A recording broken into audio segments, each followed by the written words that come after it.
We're born into our names, but we become family by heart.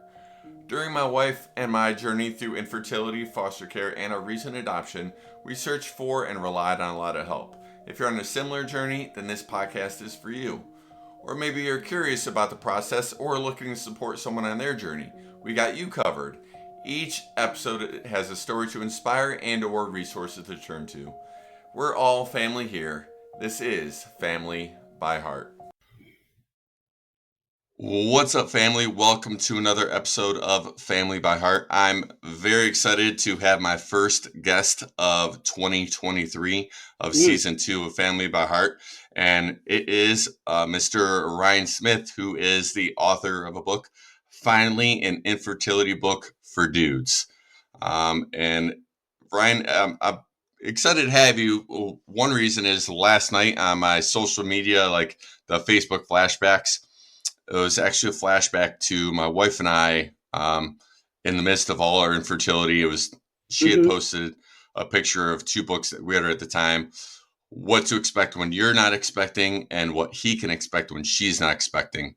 And I don't know if you're familiar with those books, but they're huge like back in the day. But right now there seems to be this kind of, I don't want to say resurgence, but a surgence of an awareness of men that are kind of speaking up about their position in the infertility journey. So I'm really excited to have you here and talk to you about your experience, your book, and how you've been helping bring awareness and bring change to all the things you deal with. So Ryan, thank you so much for being here. Thanks, Dustin. Yeah, appreciate you having me. And, thank you for all the work you're doing and sharing your story as well. Kind of where this whole thing starts is all of us opening up and sharing what we've gone through. And it's important work. And that's interesting with the books, because that's kind of where this started too. When me and my wife were trying to get pregnant, all the baby books appeared on my nightstand. The dude, you're going to be a dad and you're going to be a rad dad, what to expect, and all these books. And then, when we had the trouble, it was like, where's the books now that I can relate to? Where's the laid back, easy read for the guys that are going through this? And it's like, it's not there. So that's kind of exactly where the idea for Finally an Infertility Book for Dudes came from. So that's pretty cool to hear. Yeah, it's awesome. And the one I had that I mentioned, What He Can Expect When She's Not Expecting, it was actually a really good book, and it really broke things down into some simpler terminology and some sports terminology, and had assistance of like a doctor, a fertility doctor, at the end of each chapter. And what I saw with your book is that towards the end of each chapter, it had your wife's perspective in it. Exactly. And that was awesome to see that. Even though it's for dudes, it also gives you that wife perspective, which I think is huge going through that, because there's times where husbands and wives, we wear our emotions on our sleeves, and then there's times where we kind of keep things bottled up. And I know for my wife and I, when we first started facing our infertility, my wife felt like she couldn't really support me in the way that I needed, because she was trying to get through things herself. And I'm sure it's kind of vice versa. It's like I thought I was being there for my wife, and there's probably ways that were missed. So I think the importance of not only having your perspective, like a guy's perspective for all men to relate to and read about, but also the fact that you were able to have your wife come on board and give her a perspective. I think that's probably a huge dynamic. Yeah, I mean, I wanted her to. She didn't have to agree with what I said that chapter. She may have felt differently, and that's fine. But there's that line of communication. I wanted it to be relatable. I'm not a doctor. I'm just a regular guy that went through this, just kind of sharing my knowledge. And I can't speak to what it's like to be on, hormone medication. I can't speak what it's like to be in that room with my legs up in the air, getting these random tests done to me. So I was like, how am I going to have my wife here, who's this wealth of knowledge on this stuff, not be part of the book and not explain what she's feeling, especially if a guy can read it and be like, hey, this sounds a lot like, what my partner's going through. So I think it was important just to give her a chance to give some feedback at the end of each chapter. And a lot of people have said that. So I'm glad it's working. And her perspective at the end of every chapter, just to kind of give us some feedback on what they're thinking and hopefully help people strengthen their relationship throughout this. And that's a huge part for me why I started this podcast, was because, our journey is a little bit different than yours, and you'll be able obviously tell your full story and everything, but we didn't go through all the fertility treatments. They basically told us that chances of us having a baby were less than 5%. And Hmm. because of my wife's cancer history, like in her family, they didn't advise us doing any kind of fertility treatments because it would just shoot her cancer risk through the roof, especially if they were unsuccessful. And it was just tough going through my experience, like being on my side of things, but also knowing her side of things, like knowing that she had always wanted to be able to carry a baby. She knew that she Yep. could be a mom and carry it and carry it to term and go through giving birth and all the things that are obviously difficult for a woman to do, but are also so many women relate as their identity. It's they're supposed to be a mom. They're supposed to give birth. Yep. They're supposed to procreate. And here she is, like feeling like she lost part of that identity. And then as a man who husband, where our goal is to support our wives, but not only support, but guys stereotypically we're always trying to be fixers. We're always trying to solve the problem. And the fact that I couldn't solve the problem for her. I couldn't fix what was wrong. Yep. And um, just knowing that my side of the journey of the infertility part, and then my side of the journey and becoming a foster parent and then adoptive parent, it's just one where I think, much like you and Keegan Prue and the author of IVF Dad, and then Steve Miller, who is the host of the Miles podcast, like I think it's just so important that we're seeing more and more of men's voices just kind of rise up and share experience to let other guys know it's okay to feel these things and okay to talk about what you're experiencing. And even if you can't support your wife, know that there's support for not support your wife, but yeah, because obviously you're supporting your wife, but when you feel like you're giving all you can, but you need that assistance from her or somebody, and she can't give Hmm. it to you like the way you want, like my wife said, she didn't feel like she could give to me, that there are outlets for you to go to. Yeah, and I think it's important that you say that, our stories may be different, and everyone's story is going to be a little different, but there's still useful things we can take from each other as far as supporting each other, the importance of communication. There's these themes that our story may not be exactly the same, but there's things we can take from each other and from these conversations on how to get through this, how to be the best partner you can be, how to support each other, how to communicate, research, all these different things. So building a family is different for everybody, and I think that's important. I like to start a lot of my conversations off by saying that this is my perspective of me with my wife and what we went through, and that's all I can speak from. But hopefully, people in other family dynamics, family setups, people that have other stories and other problems they may have experienced can take something from it, even if it isn't exactly the same story or problems that we've had. So I think that's an important note So, to start off with. absolutely.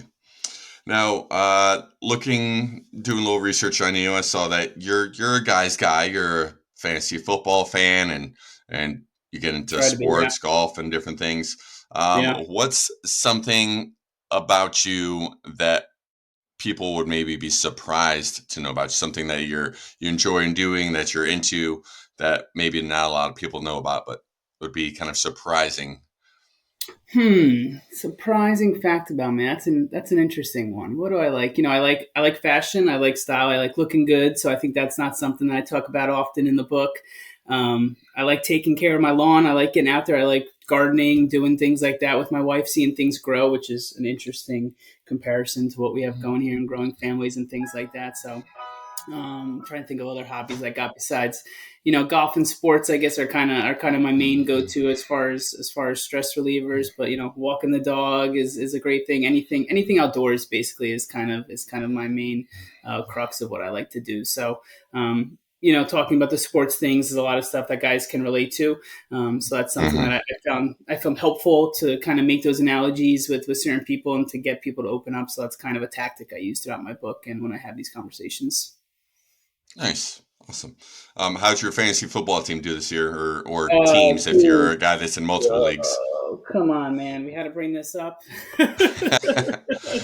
Hey, I Painful. say it because I had a down year myself. I rode Aaron Rodgers way too long. I kept waiting for him to have that There you explosive go. week, and it just never came, and so I Yeah. missed the Um, playoffs. And I'm in a dynasty football league where you keep the same team every year and stuff. That's been ongoing, and I've had a really good team. Got a bye the last 3 years, and I just haven't been able to win it. So it's been an ongoing joke that I get to the playoffs, I win the regular season, I lose every year, and we lost again this year. So Devontae Adams did not come through in Week 16 for me. So it is ooh, what it is. It is what it is. But yeah, they didn't end well this year, unfortunately. But hey, that's how the cookie crumbles sometimes. yep, I wasn't able to defend my championship. I won last year, and my dad won the year before that. So Cool. we were kind of keeping it the championship in the family, and then both of us just had a down year, and so I love that's that. how it I love works. that. That's what happens. I love that dad's involved though. I love when the family's involved, everyone's into it. And look, it's fun, it's an outlet, and it's a great way to connect with friends. Still, I mean, that's the main purpose of it Absolutely. all. But I'd be lying if I said it didn't bother me sometimes when I fall asleep at night that the team didn't win. Well, I've been a Browns fan all my life, and Oh, there you go. that's how I usually got through football seasons. Like, well, Browns pretty much blew it after week 6, so I guess I'll just focus on fantasy football. So that's how I always survive. But now, I'm a, after a controversial decision that they made this yeah. offseason, I'm not even a Browns fan anymore. They finally did enough to Okay. make me jump off ship. So, I'm a but Jets fan, and I'm a Jets fan. And I mentioned Zach Wilson in the book, so there's a sentence in there talking about I forget what I was talking about, but I mentioned Zach Wilson, and I write how it'll be interesting to see how this ages with the book and stuff like that, and yeah, we'll see, but I don't think it's aging too well. well, that's the nice thing about Amazon. You could always do like rewrites, right? Yeah, You you can can. You update it, can. and Yeah, it'll be version 2 up there with updated literature as part of it, and people will be wondering what's changed, and it'll just be that Zach Wilson line that I changed to get it out of there. nice. All right, so let's go ahead and dive into your story. How your fertility and fertility struggle and fertility story. Um, how it got to you writing the book, and kind of where you guys are now and everything. Sure. Yeah, I guess I'll start by telling our story, and then I can kind of jump into the book after. So, yeah, we started trying to get pregnant around 30, like so many other people. We were ready, and we experienced infertility for like 4 or 5 years. We did 6 months of trying unsuccessfully. Of course, seemed so easy for others. We weren't really prepared for it. We were healthy. We didn't think we'd have any problems. And if me and my wife were planners. We like everything to a plan, timed out. So this wasn't, jiving well with us. So wasn't something we anticipated. So we did that for 6 months, and then we started looking into fertility treatment. And as you probably know, a fertility clinic typically won't see you unless there's an underlying cause, which it sounds like you guys may have experienced. They won't see you before a year, depending on your age and things like that. So Mm-hmm. we started our own research, and we started. I actually got tested through my sperm tested through my normal general practitioner, so we got that done. Doing timed intercourse, all that stuff, and just disappointment after disappointment every month. And eventually, we got into the fertility clinic. Wife got her tests, everything came back normal, and that's when we got the diagnosis of unexplained infertility, kind of that cure all for so many people. Which is good and bad. We were happy we didn't have any major issues that were apparent from the start. But again, with our personalities, we like to attack a problem, and we weren't given that. We Mm-hmm. weren't given the problem to attack. So um, everyone was super confident. You're healthy, you're young, it's going to work. It just takes time. We started with IUIs, which people may not know is just a way of inseminating. Basically, you give your sperm sample day of, depending on her ovulation calendar. She may be taking hormones with that or not to promote pregnancy. And then you give your sample, and they basically inseminate your partner with a catheter to get the sperm where it needs to be, and hopefully conception. We did 5 of those unsuccessfully. I was kind of in denial at that point, honestly. Everyone's saying you're young, all this stuff. Again, it's going to work, and it didn't. So that's when the jump to IVF started, and that's when there was a big shift for me. Things are changing with your day to day, your timeline, your wife, the amount of pain she has to go through, medication. IVF is a whole another animal, and on top of that, financially, it's a huge commitment that you're making. So we went to IVF. We had 5 healthy embryos the first round. First, we had a miscarriage. We implanted the next 2. They didn't implant. So then my wife, we had two left, underwent a laparoscopic surgery to check for endometriosis. Basically, they go through your belly button and they found pretty severe endometriosis and removed it and burned it and whatever they had to do to get that out. So that was another 3 or 4 month recovery. Unfortunately, endometriosis can only be diagnosed visually, which was something that drove me crazy with all the imaging and technology we have and testing. They had to go into her physically to find it. So that was gone. The last two eggs were implanted, another miscarriage, onto our second round of IVF. And that's when we got four eggs that time, four embryos that time that were healthy. And the first one implanted and took, and we're very lucky that we now have a 4-month-old daughter that came from that second round of IVF. So Nice. that was successful. And yeah, this was a course over the course of 4 to 5 years. And then if you want me to kind of jump into the book came along in the middle of all this. It wasn't after like a lot of people wrote. It was actually after that first round of IVF failed. She had gone through the surgery that I mentioned. The last two embryos that we had ended in miscarriage. It was July 4th a few years ago. That weekend that we found out, we had a party that weekend. We found out on like the 3rd that she had a miscarriage, and it was just a dark time. Honestly, it was like, wow, we have to go all the way back to the start. There was always that hope of, you have these extra eggs, you're good, but going back to the retrieval process, having to start all of that over was just daunting. So the book kind of started as just a pet project for me. I mentioned it to my wife, and she was like, "You should do it." And it was honestly an outlet for me. Again, I didn't find much support at this time.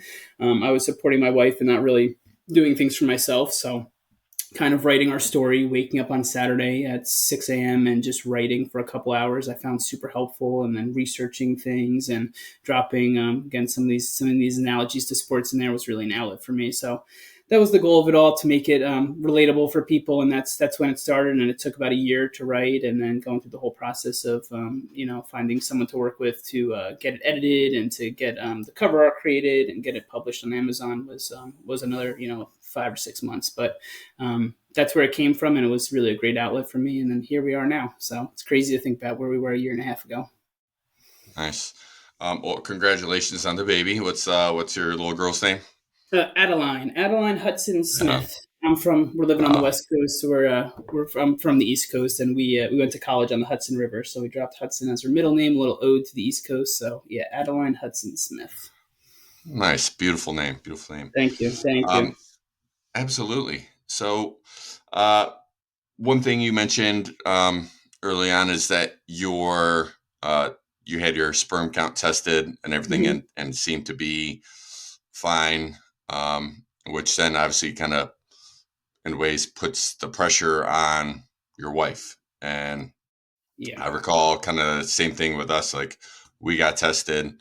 I got tested first, and we got our results the same day. And this is, you also mentioned, depending on your age, how soon like fertility clinic will see and stuff. So we were in our mid 30s at that point, and so we got tested after 6 months of trying. So basically, our heading into our 7th month of marriage is when we got our results. Found out that my okay, sperm count was fine, but it was yeah, more on her side of things. And so again, we didn't go through all the fertility treatments, but it. How did you feel when you found out that you were fine and essentially everything was going to be put kind of on your wife? Because as I mentioned, you were in parts of it, you were kind of in denial about like it being a problem and stuff, but knowing that your wife was now going to be undertaking getting all the shots, hormones, all the different things. Like, how yeah, did you react to? Oh well, I'm fine. Like, it's she's got to go through it all, and we'll be fine. Everyone's positive, maybe a little toxic positivity. You guys will be fine. You'll be fine. You'll be fine. And then here she is getting pumped with all this stuff and probably going through a whole, kind of swing of different emotions and one just because of the process itself, and also probably the hormones that she's going to put in. She was or probably going through a battering ram of emotional swings. So yeah. what was that experience like for you? Toxic positivity. I like that line. That's a good line. I should use that. Yeah, it was interesting. I say in the book, it's like you're just on the sidelines of the football game. I say that I like to think of myself as like the SEC strength and conditioning coach, the huge jacked guy on the sideline, holding. Even though I'm not in good shape, trying to hold back the coach is kind of like what you are. You're just hanging out on the sidelines, and I've talked about this before, but looking back, I was not a great partner to start. It's not. I'm a very even keel guy. It's hard to get me real high or real low. So I just kind of, like you said, toxic positivity. Like, hey, we're gonna be fine. We're gonna be fine. This is all gonna work out. Like, there's no major problems. We're good. And I wish I was different from the start because again, I was in the clear, and that's nothing. You don't want to play the blame game. People that play the blame game or make any comments about that is absolutely horrible. But for me, it was really being there for her was the problem at first. This was before COVID, so she was going to a lot of her meetings and infertility, doing her calls during lunch from work and things like that. So I was really separate from it, and it almost felt like it was her project, which was horrible to say looking back. That it was like the thing that she was working on, and it's kind of natural because she's the one calling the clinic to set appointments. She started dealing with insurance companies. She was picking up drugs from the pharmacy.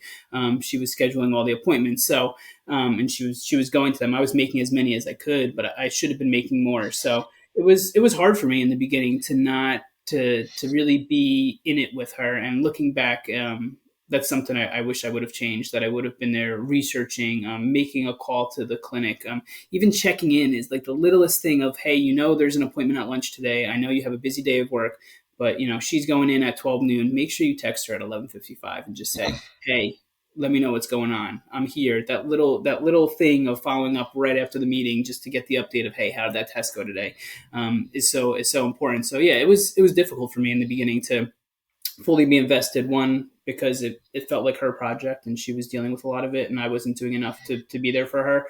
And then on the other side, the toxic positivity that you talked about of just being like, hey, this is all going to work out. It's just a little delayed. Like, my alarm bells aren't going off when, like you said, her alarm bells are probably going off because it's her body. It's, I'm in the clear, so she's probably feeling some way about it. And that's something I wasn't aware of. And for, guys that may be starting their journey, just think about that. Really do a better job of putting yourself in their shoes when you're dealing with it. Now, as you look back on it, you talk about kind of a little regret that you weren't as supportive in the beginning. Did you, as you started to realize that, did you start to have feelings of guilt and have a difficult time processing that guilt? And how did you process it? And kind of like, was it just through your writing, or did you, at any point, did you and your wife go through any kind of counseling, either like grief counseling, counseling in general, couples counseling? Like, what Mm-hmm. did you do to kind of process that grief, maybe in addition to journaling and writing your book? Yeah, it never got to that point that we had to go to therapy, and I think it did. My wife's a pretty straight shooter. She'll tell me how it is when there's a problem or something like that. So she did take it on. It was more of me internally feeling guilty about it and not helping her more and being like, wow, I should have been there for her more. So I think it was just a change for me. A little bit of guilt, but nothing that fully affected our relationship. But obviously, communication is the biggest thing. This whole stressor of anything that people are going through related to this is just complete stress. So I can think of numerous conversations we had where we like to call them real talk, where we go and you're sitting down and you're being real with the person. This is actually how I feel. So it's so easy just to go through the day to day and not actually talk about what you're feeling. So not asking some communication things that I've thought about is, not asking leading questions. You're asking leading questions because you want the answer, a certain answer, and you're pushing someone that way. I'm asking open-ended questions. How do you feel about this? What if this procedure doesn't work? What are your thoughts, without me saying, well, then we would just do another round, right? And, leading them to that answer that I want them to hear. So we had a couple conversations where it was open, and she's like, hey, I need you more involved in this. I'm calling the clinic every day. Sometimes I need you to make the call. I need you to be here when we're talking to the doctor about this. So advocating for her kind of became a big thing for me as we moved into IVF. She would get sick from a lot of the anesthesia and a lot of from the different procedures she had. She just has an adverse reaction to anesthesia. She gets sick. there were some procedures they said, you'd have like a half hour recovery. She'd be there for like 2.5 hours, just thrown up and Mhm. dizzy. And a lot of the places sometimes wouldn't believe it. Like, oh, you're fine. We'll give you the little thing that you put under your ear, and we'll do this, and you'll be good and stuff. And it's like, no, you're not listening to her. Like, we've done this before. She was sick for hours. Like, what can we do? And then they would put something in the IV strand, whatever it is. I'm not a doctor, but they would make it better. So, advocating for her and just that communication is kind of what we did to solve it. But the guilt wasn't. Luckily, she didn't put the guilt on me, but it was just kind of a personal guilt of let's make this right. And we never got to therapy, but that's not saying that's not right for people. Something we Mhm. did do naturopath, the doctor, which is kind of like therapy. She ended up going. It's very Portland, very new age. So she ended up going, and you have a therapy session in the beginning of that where you talk with the doctor, and you do have 20 minutes to just talk about life, your stressors. They do nutritional counseling, so they would give you supplements if you're having trouble sleeping or you're getting tired during the day or losing weight, whatever it is. So we'd go into that, and it would finish with acupuncture. So that's the only form of therapy we did. It was separate, but it gave us a chance to talk about it. And acupuncture is shown to help fertility as well. So it was great to end with that and just a chance to relax. So luckily, our relationship didn't get to that point where it needed it. But if it does, just go head on, because this is a huge stress in people's lives. Mhm. Absolutely. Yeah, we went through grief counseling ourselves, and For even with sure. that, we still had our moments of denial. Like, well, even though they said it, there's still a chance. And being believers, we're like, there's no reason God would put this desire in us to be parents and not allow it to happen. Like, why would He do that to us? So we, continued to try, obviously, and just had our time of denial and grief and denial and grief, and just kind of cycled through those. And then just finally got to a point where it was kind of more acceptance for us that, okay, maybe this isn't going to happen. Um, did you guys ever get to a point in the span of your story? I believe you said it was like around a 5-year story. Did you got in some of your real talk conversations you have? Did you start looking at possibilities of not having biological children? Do you start looking into possibly fostering, adopting, or surrogacy, or in any other ways? Like, where were you guys in all that? Was there ever a point where you felt like you were maybe going to hit acceptance that it wasn't going Yeah, to happen? that was it's funny, that's where my book ends basically. So I had we the book ends, I was writing it again in between IVF cycles, and it ends with us, deciding to do another IVF cycle, but starting to think about that. I think it's literally the second to last paragraph of the book is me thinking, like, what if this doesn't work? We were just at getting at that point with the until the second round of IVF come, and we had brief conversations about it, knowing like, hey, surrogacy, egg donor, fostering, adopting, is other options, but it's nothing that we ever fully researched. And I don't know what the conversation would have been, honestly. I don't know. Um, I don't know how she would have felt about that. I've never really thought about my full feelings around it, because it felt like it was for us. We had put so much into the fertility treatment. It felt like it was giving up on that, and that's not a great thing to say. That it felt like it was giving up on Katie carrying our natural child, which of course most people want. But there are these other Mhm. options, and they're great options. They're a way to build a family. But it's something that we never got to and had a conversation about. But we were literally right on that verge. Of it happening. So yeah, it's an interesting thing to think about, but we didn't quite get there. I'd be interested to hear what that conversation was like for you guys, and how was it difficult? Was it easy to say, hey, we want to adopt and help another child, even if they're not biological? We're still a family. What was that conversation and kind of your thought process going through? Because that's something I haven't experienced. Yeah. So for us, again, I think part of it for my wife believing that she always wanted to carry carry baby to term, knowing she could Yeah. give birth and stuff. And I think a big part of it for her was that because her younger sister had a baby during that time and stuff, Mm.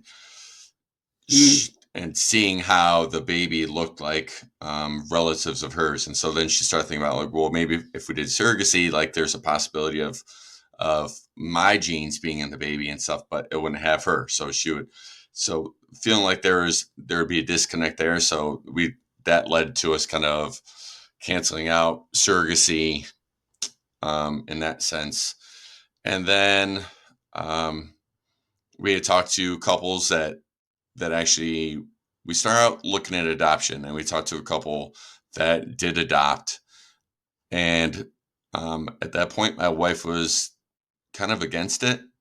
Okay. And part of the reason being was, especially if you go through like an agency when it comes to adoption, you are thinking about the fact that how many kids are out there in the world like that are in the foster system or orphans, don't have parents. And when it comes to adopting a baby through that way, you could be called to the hospital. Okay, here's the baby. It's in the other room, but before we'll give you the baby, you have to sign us a 5-figure check. You're looking at least $10,000. So my wife was looking at more like, well, so we basically have to buy a baby. Yeah. Now, given you look at the money that you guys spent on your IVF cycles, you kind of had to do that yourself, like the cost that it goes to, like you're having to pay for that. So, but I understood where she was at, with the fact that I was buying a baby, and I didn't like that, and the fact that my wife worked in ministry, and I've kind of bounced around in different careers, kind of depending on what our needs were, kind of playing the role of the family man, of stepping in and helping out how I can. Working in personal training was kind of my field, and personal training coaching was what I was into at the time. So after kind of ruling out surrogacy and adoption, we had kind of got to a point where we settled on, okay, it's just going to be you and me. It's like, I'm okay with it. We'll be okay. In the midst of all that, there were a few times where there were those, and I'm sure it was difficult for you and Katie, where you heard those pregnancy announcements from other friends and family members and stuff. And even though you were happy for them, it was still devastating to you. Mm-hmm. And so we had some of those moments where some of those pregnancy announcements, some of these couples that were having their second child or third child, while we were in the middle of not being able to have one. And there was a point where she reacted in such a strong way, where she locked herself in the bathroom and was just crying uncontrollably. And when I finally got her to come out of the bathroom, she then like kind of cornered herself. She put herself in a corner, wouldn't let me put her hands out, wouldn't let me come near her. And she basically was trying to tell me that I can leave the marriage, that because we said as early as our second date that we both had to have kids. She told me, I can't give you that. You can go. Mm-hmm. I won't blame you. I won't be mad at you. Like, I won't let my mom be mad at you. Like, I'll make sure everyone knows that you did nothing wrong. You go ahead, go. And I told her at that point, I'm like, no, like, even though that early time in their second date, I said that kids were non-negotiable. The moment I said I do in front of our families, in front of our friends, in front of God, I said I do to you, not to a family, but I said I do to you. And I say I do to you again every day. So at that point, we reached acceptance where it's going to be just us. But then our church was very involved with the foster system. There's a program we have that our church is involved in every year called Rural Family Kids Camp, where we take kids in the foster community to camp for a week and just love on them, give them unconditional love. Doesn't matter if these kids are swearing and try hitting people or whatever. It's just like, it's all right. It's all right. Like, when you're ready to talk, we're here for you. It's just an amazing program. And so we went and volunteered at it for like a couple of days, and we just saw such a need for foster parents for these kids. Some of the stories we heard were just tragic. So we said, well, we bought our house with the intention of having kids. We have extra rooms in our house. With my coaching, my life coaching certification, everything, like we thought, well, maybe we open our house to a kid and walk alongside of the parents as they're trying to get their life together, trying to Yeah, figure you're right. out whatever's going wrong with them. And so we started out fostering with no intent to adopt at all. Because when you go into foster care, the goal is reunification, for the child to go back to the parents or to some part of their extended family. So we had no intention of adopting. And little did we know that it was our second placement. And then his little brother that came later on. We had no idea that we were going to end up adopting them and that they were going to Okay. be our kids. But it was an amazing journey, and that's a whole nother story. I feel like I spent a lot of time just telling that bit of it. But I mean, it, it's a lot of conversations, a lot of even going through the foster process and rooting for the family to Yeah, kind yeah. of correct That's whatever's going on in yeah. their life, and to suddenly you get to a point where it's like, this is my child. Like you know, I want them to be with me and stuff. I want to Yep. be with me, and like even when you go through the foster process, when you first are starting the classes, there's forms you have to fill out, and at the beginning you have foster, kinship, and foster to adopt, and you're supposed to check mark those boxes. And we originally did not check mark foster to adopt, Gotcha. and they came back to us and said to us like, you might want to like mark the box off. And in our minds, we didn't mark that off because we didn't want to get to a point where we were rooting against the parents. Parents there. We wanted to make sure that we didn't have conflicting beliefs. And then they said to us, well, here's the thing. You're going to end up falling in love with these kids, which we did. And if all the stars align where they're not able to go back to their families, if you don't check mark this box, you're going to have to go through these 40 hours of classes again. Okay. And we're like, oh, okay. So we Check it off. reluctantly, like, we check the box. And then again, little we know, our second placement, and his brother would end up being our two boys. And actually, this Friday is our 1 year anniversary of our adoption. So, Amazing. I mean, it's a great story, and just goes to show all the dynamics behind it between, talking about, like you said, the surrogacy and your wife and being your genes but not hers, and just the mental effect that can have. And again, we didn't get there, but it sounds like what I took from that is just being exposed to it, interviewing adoptive couples, interviewing people that have mm-hmm. gone through surrogacy or fostering. Is kind of a great start to see if it is for you. And sometimes things work out like you didn't expect. So that's pretty amazing though, that things worked out that way, and look where you are now a year later. That's amazing. So congratulations. Thank you. I appreciate it. And it's exactly what you're saying. Again, finding those interviews to do the people that are in your circle of influence, your circle of life that Yep. you might not realize have experienced and gone through it until you're in the middle of it yourself, and being able to have those resources, those people to turn to. And again, that's why I love that you wrote this book and that you're doing these interviews and you're putting out there, and Keegan Prue and Yep. Steve, and then again, why I started this podcast, because this is to help people in that fertility struggle journey, but also experiencing foster care, experiencing adoption, and kind of the things that come up with that, especially the way that families blend and everything. And also, bringing light to families that maybe decide to be child free, someone that Yep. decides Of their course. fur babies are their babies and stuff. Like, Yep. there's nothing wrong with that. As you said earlier, like, there's so many different family dynamics. And so I just wanted to be a resource for people on any stage of that journey and be able to help them in any way that I could through that. So, And understanding that your partner, again, having these conversations with them, and just understand that you may view things one way and they may view it another way. And if you're going to be a good partner and have that partnership that lasts, you have to really be open to understanding it. During your mhm. surrogacy conversation, I'm not saying this happened, but you may have been like, "This is a home run. This is what we're doing. This makes the most sense." And then being there to understand that she feels differently. How do we solve this? How do we move on? So yeah, Mhm. just being there, being a good listener, and being open to different ideas, and really creating that partnership with your partners, how you're going to get through it. And there's going to be, just kind of ups and downs on that journey, as as well as like spinning in different directions where you might not think that that was ever going to be part of it. Like when we were on that acceptance part of our journey, where it was going to be two of us, we actually started off one year where we went on a trip to Disney, the two of Okay. us, just to start the year off on like a positive note.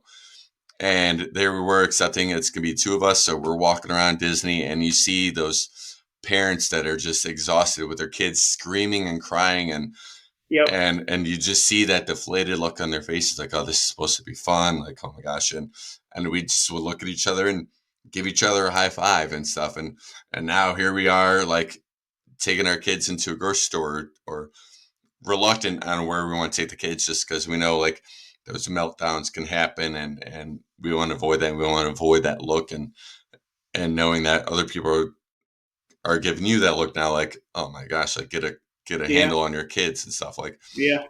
except for the fact that you think that's what other people are thinking, but most of the time you find out that the other people are thinking, oh, I've been there, I know what you're Yeah. experiencing, you're going to be okay.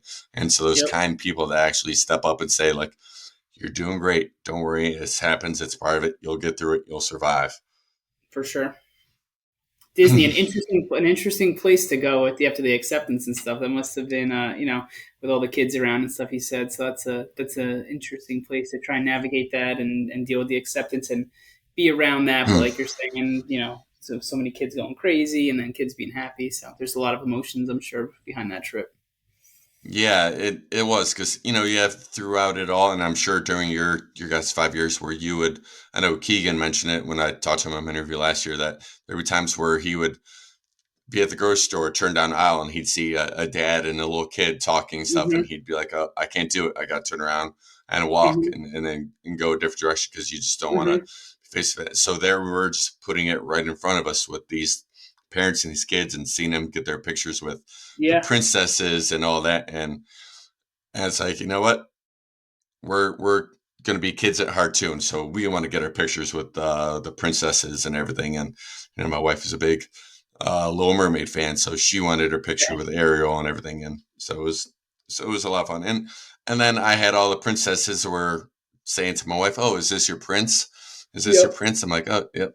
I'm like, hey, so I got called a prince for a week, so that's pretty cool. Like, Sounds like you guys had the right mindset and getting past those triggers. And again, you're on your kind of your acceptance journey, so you have to you have yeah. to move on at that point, and you made the decision on what it was going to be. So that's impressive that you guys, and it goes to show how strong your guys' relationship is. So that's awesome. Well, thank you. Thank you. Now, you've thrown out some terms here, IUIs, IVF, Hmm. endometriosis, all those different things. And you said it was in the middle of the IVF is when you started kind of writing your book. But before that, your wife was kind of on the project herself and everything. Yeah. Did you start learning those terms, IUIs, IVF, once you started writing the book, or was it as you and your wife were going through it that's you were being more supportive? Because, like you said, there was early on you didn't feel like you were supportive as you could have been. So, Hmm. what point did you start learning all those terms? Both definitely learned more about them writing the book. Obviously, I wanted to give some background and some substance and scientific background on the different topics. But and this is some of the pitfalls that I hope guys can avoid too. Is that we did our basic research, our top line things, but we didn't research everything enough, and it leads to disappointment because we had. I mean, I can give a couple examples. So we had the HSG, which is a test in the beginning to see if their uterus is intact, if their tubes. They put dye through, make sure everything can run correctly. My wife was going in for that, and we didn't really do much research. The doctor was making it seem like it was going to be a quick, easy thing. I had a busy day at work. I didn't go with my wife to the appointment. She went in.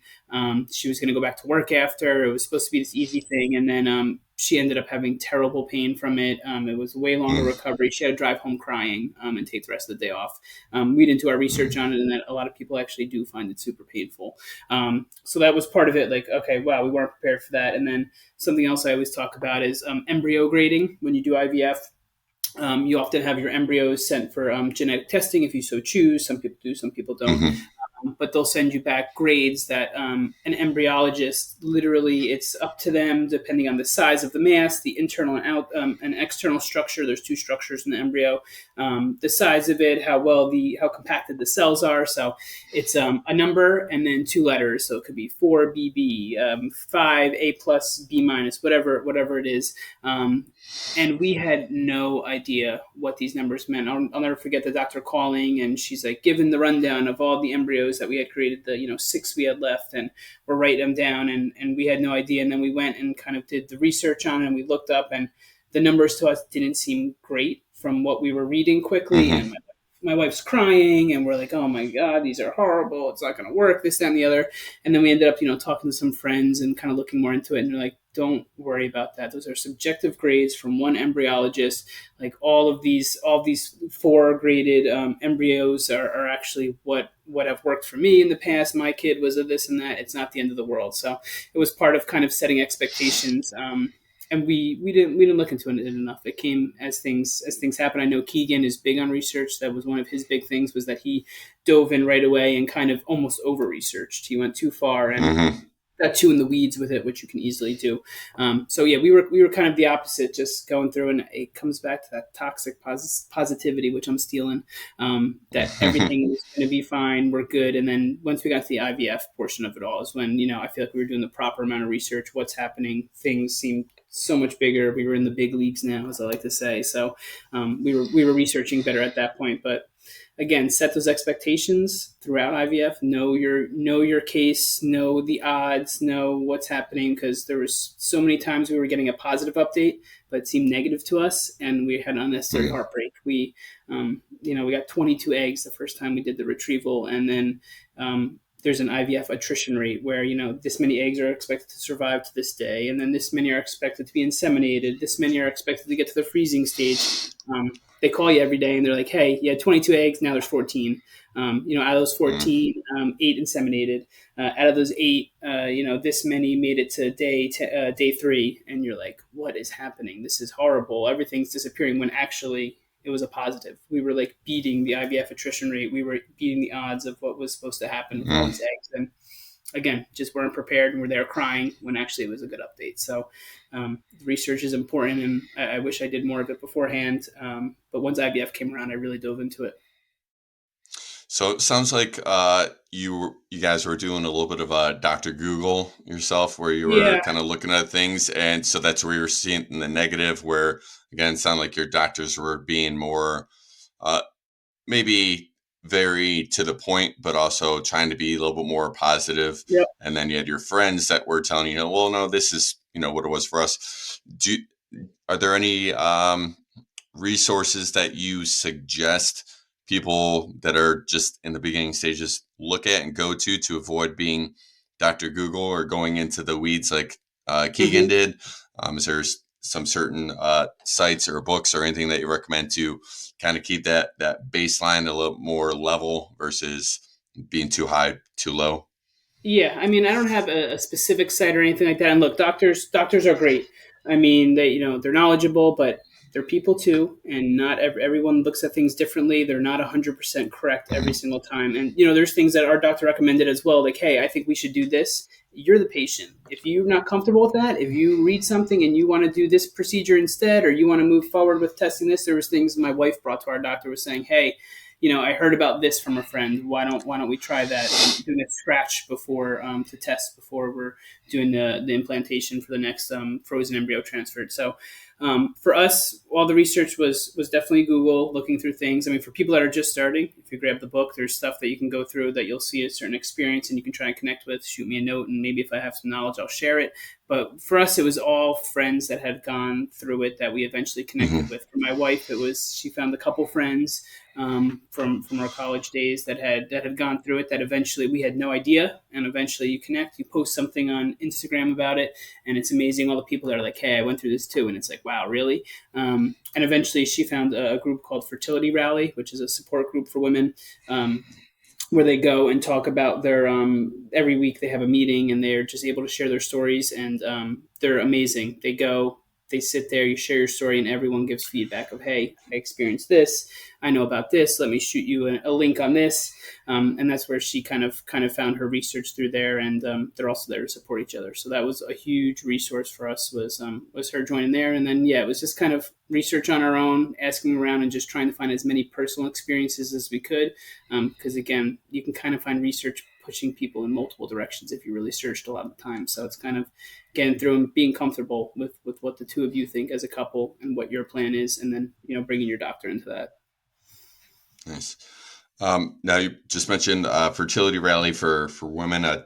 Seeing Mm-hmm. that you have through your Instagram, you've kind of had a men's support group as well to kind of link up and talk everything. Is there one, if you want to share kind of the name of that group and any kind of times that they meet, but also between any of the support groups that you've been a part of, is there any like one or two ideas that were were given in those support groups that really stuck out to you of like, oh my gosh, I never thought of that. Like that's something I absolutely need to Mm-hmm. do to support my wife, or your wife thinks that you need to do, or something. Like what are like a couple ideas that for someone just starting on this journey and just starting to face their fertility struggles that they should kind of carry with them as they move forward?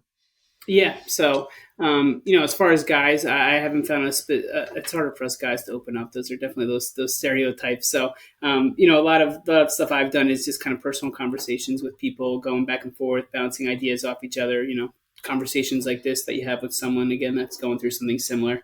But a couple from the fertility rally group, I've walked by a couple times when my wife has. She usually likes to go do her meetings, but I walked by once, and I walked by and she was talking with someone. Someone was sharing their story, and the woman was going through a hard time, whatever, bad news that week, and she was just going on about how she was so sick of her husband being a fixer. She was like, "I'm so sick of him right now, giving me all this advice and our next plan and how we're going to do this, and it's all going to be okay." She's like, "I literally just want him to sit on the couch and cry with me. I know it's going to be okay. We're going to survive this. It's going to be fine, but I Mm, literally want him to get in the muck with me." And I was like mm, walking by, and I was like, wow, that it just hit me, because I was like, I always have a plan. Cool. Well, this not cool, but this egg transfer didn't work. Well, this is what we got next. Like, we'll just go into this. We'll be okay. It's another month. We're still young. It's fine. We're this, that, and the other. And it's like, wow, you can't you just sit here and just cry and be sad for a little bit? And again, it goes back to those stereotypes that men have to be fixers, and you can't cry, and all that stuff. So that was a big takeaway for me, was just hearing her. And I hope she talked to her husband about that and said, hey, I don't need you to fix this. I literally need you to sit here and have a bowl of ice cream with me, mhm, and that's what I need from you right now. So being aware of what your partner needs was big. And something else big from us that we got from those things is creating traditions. I think is something not a lot of people mm, talk about. So we create traditions of we would go to the beach or the mountains. After we had a hard month, we would take a month or two off from IVF treatment, and we would go and do a vacation. This was kind of our space to regroup. So that was always something we did. And then Italian dinners became a tradition for us. So we would do an Italian dinner when something was positive, or we got through another test, or there was a big whatever happening in our journey, and it was like, you know what, we got through this, let's celebrate where we are. Even if it wasn't successful, we've made it through this, we're still strong as a couple, we're doing everything we can. So this is something to trigger some success in us, to celebrate what we're doing to get to this point. So we created traditions of like a big Italian dinner that we would cook on a Friday night, after we got through another egg retrieval or another round of this that we were nervous about. So that's something we took from some of those support groups. And just being able to talk about it, man. If you just find someone to talk about it. For me, it was finding one or two friends that had went through it. I have a group of mm, friends, and people try and relate, but if they haven't gone through it, it's hard. And I don't blame people. Everyone means well, but sometimes their advice can be misguided. So mm, just finding a few people that went through it, and just for me personally, I don't have to have a big conversation with people all the time. Just being able to text someone after and getting a bad update, and just send a couple curse words, and just being angry about something and sending it to someone that's been there, and being like, I cannot believe that this didn't work, or whatever it is, was always a relief for me. So finding your person or your people is just super important, that you can be comfortable with, to let the emotion out and move forward. Um, Huge part there is letting the emotion out. So you guys experienced failed rounds of IVF, Yep. IUIs, obviously all the various in the early stages, the negative tests and everything. What was something that you did to let that emotion and anger out yourself, and maybe something that your wife did to cope with that grief in those moments?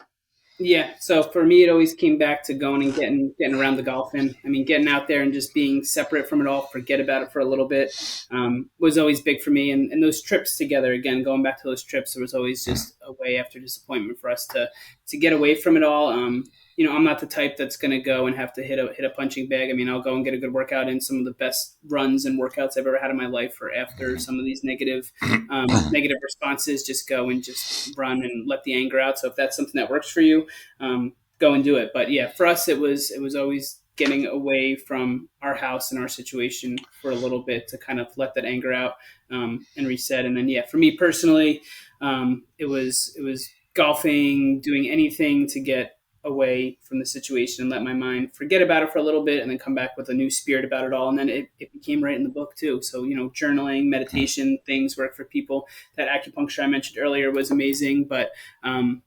yeah, I was never a journaler. People say, write down how helpful it is. And again, different things, yoga, whatever it is, works for different people. But starting to write that book out became a way for me to pour it out and just get my emotions out about it all. And the research helped, and seeing that I wasn't the only one going through it and all that stuff really became a way, an outlet for me to get those emotions out. Yes. Any broken golf clubs? Because, like, imagine you're already going out upset and angry and stuff, and then you slice or you hook one Yeah. and stuff. Like, any broken clubs as a result?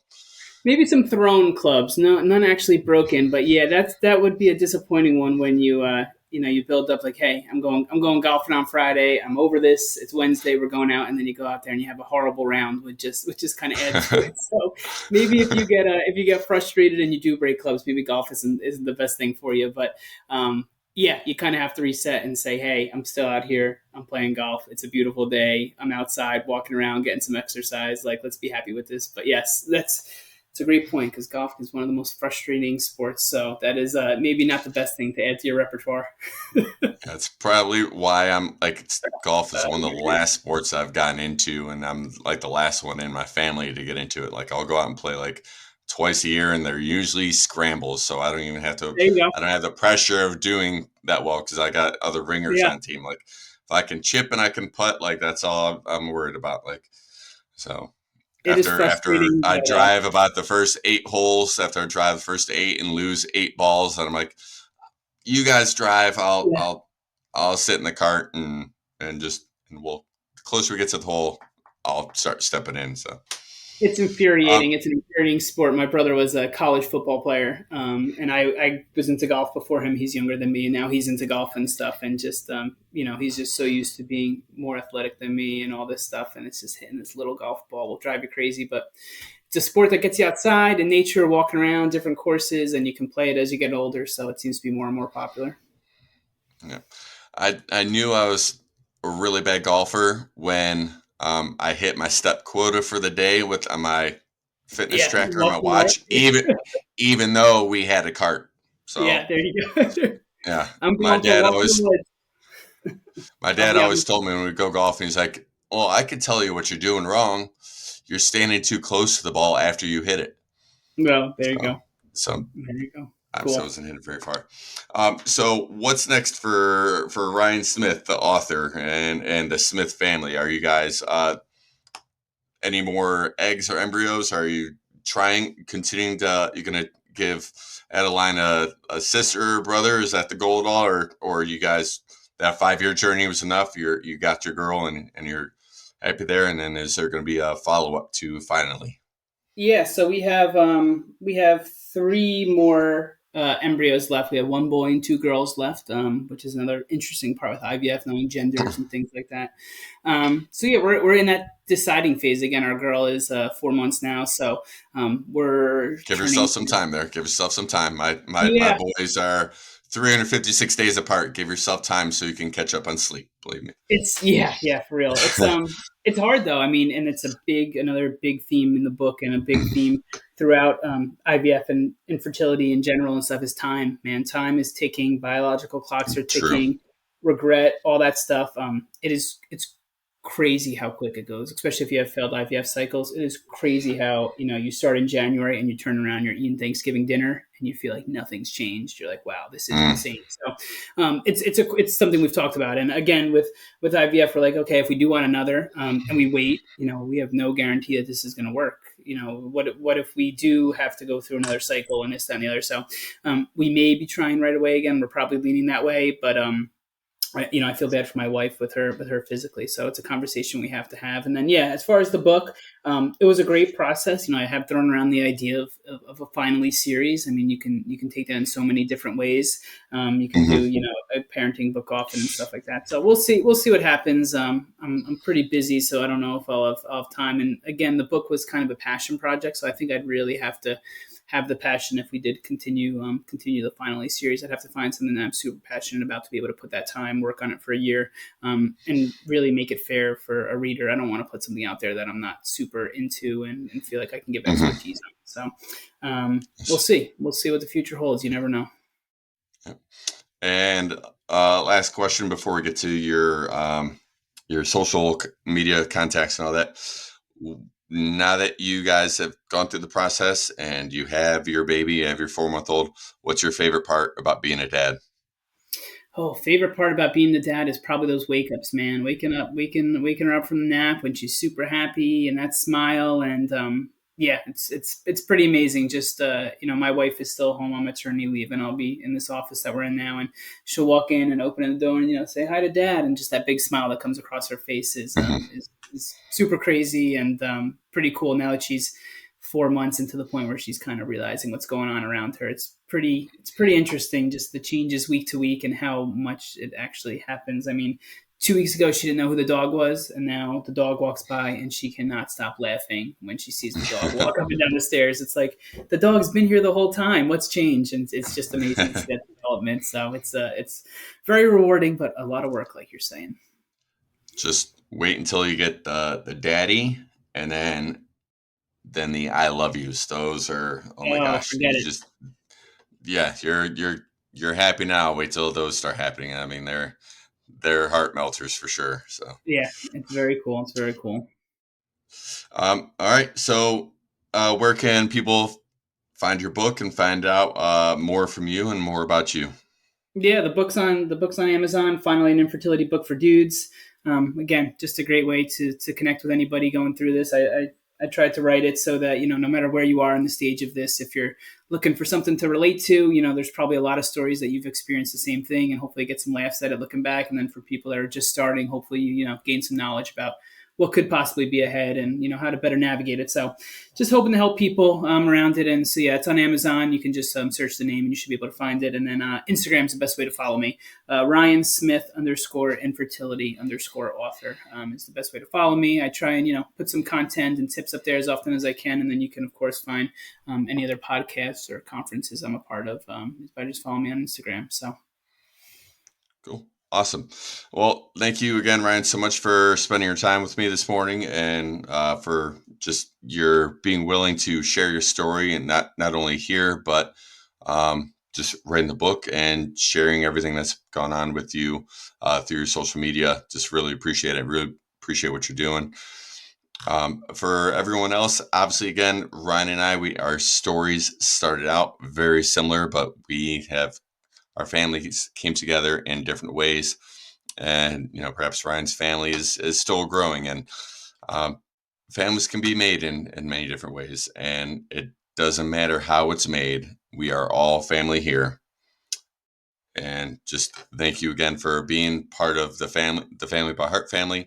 So if you need anything, absolutely reach out to myself, reach out to Ryan, and either one of us be happy to lend an ear and give you some direction. So thank you again, and make sure you tune in next week. thank you. Thank you.